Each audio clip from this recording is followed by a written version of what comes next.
And now we come to the topic of force and motion. In this video, we take a look at Newton's laws of motion. Force is basically a push or pull influence that can change the state of motion of an object. For now, when we say state of motion of the object, we mean the velocity of the object. We know from common experience that whenever we push or pull something, not only can we change the position of the object, we can also change the velocity of the object. And that's the basic definition of what a force is. It's an influence that can change the state of motion of an object. When we push or pull something, we always do so in a particular direction. Which means force is a vector quantity.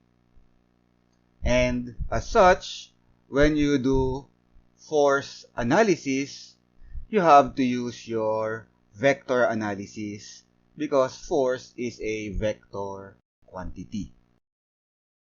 For instance, when you add forces together, you have to use your component method to get the sum of the forces, or what is called the net force.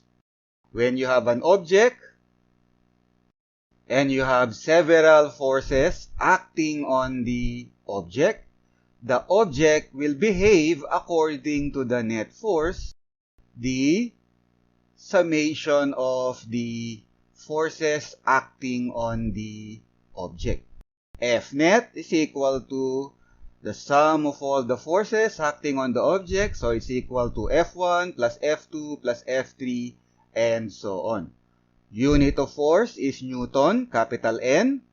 1 Newton is equivalent to 1 kilogram meter per second squared. This is an MKS system unit. For the CGS, we also have the unit for force, dyne. 1 dyne is equivalent to 1 gram centimeter per second squared. So be able to convert from Newton to dyne to Newton. Two units for force. 1 Newton, MKS, 1 dyne, CGS. Again, be sure to use your component method when adding forces together because force is a vector quantity. Newton gave us 3 laws of motion relating force to the motion of an object. Newton's first law of motion tells us if no net force acts on a body, the body's velocity cannot change. Meaning, if you sum up all the forces acting on the object and F net is equal to 0, then the velocity of the object cannot change. The velocity of the object is constant. So if F net is equal to 0, the velocity is constant. This implies that the reverse is also true. If F net is not equal to 0, that means the velocity can change. The velocity of the object is not constant. And we learned from our kinematics, from our discussion of motion along a straight line, that if the velocity of the object is constant, rate of change of velocity is zero. But if the velocity is not constant, then rate of change of velocity is not equal to 0. Rate of change of velocity is acceleration. That means F net is related to the acceleration of the object. That is to say, if F net is equal to 0, the velocity is constant. That means the acceleration is 0. And if F net is not equal to 0, velocity is not constant. That means the acceleration is not equal to 0. Thus, the acceleration experienced by the object depends upon the net force acting on the object.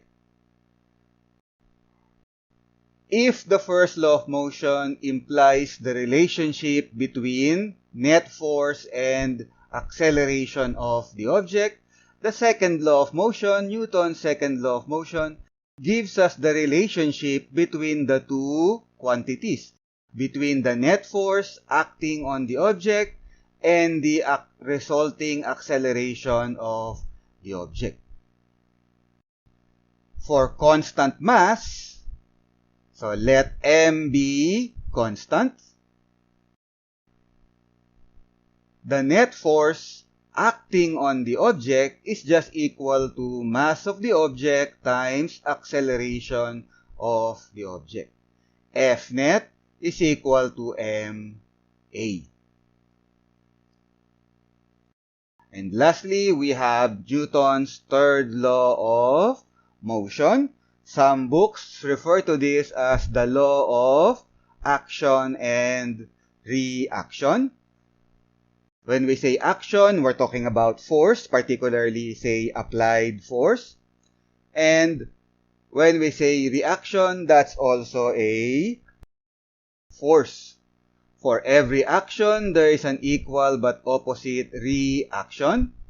When you have one object pulling a second object, so F action is applied on the object by object 1. The object will react by applying a force on the first object, F reaction, in the opposite direction.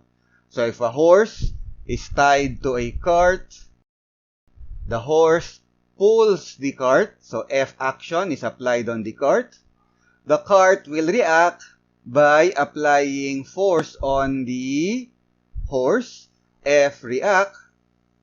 If you compare F action and F reaction, they are equal in magnitude but opposite in direction. F reaction is equal to negative F action. Again, F action, a force applied by the horse on the cart. F reaction is reaction force applied by the cart on the horse. Third law of motion. Note that F reaction is equal to negative F action. They will not cancel out, however. For instance, you say you order the horse to pull the cart to move forward. Say the horse refuses, telling you that since if it applies 5 newtons on the cart will react and apply 5 newtons on it, canceling out its F action. Therefore, it doesn't make any sense for the horse to pull the cart. That's a common misconception of the third law of motion. They will not cancel out even though they are equal but opposite in direction. They will not cancel out because they are applied on two different objects. F action, for instance, with respect to this figure, F action is applied on the cart, while F reaction is applied on the horse. For forces to cancel out, they must be applied on the same object or on the same point. F action and F reaction are applied on different objects, therefore they will not cancel out.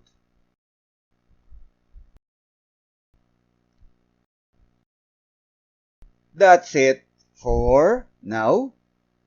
We'll continue our discussion on force and motion in the next video, wherein we look at the types of forces that you are likely to encounter in your study of basic physics. So thank you for watching.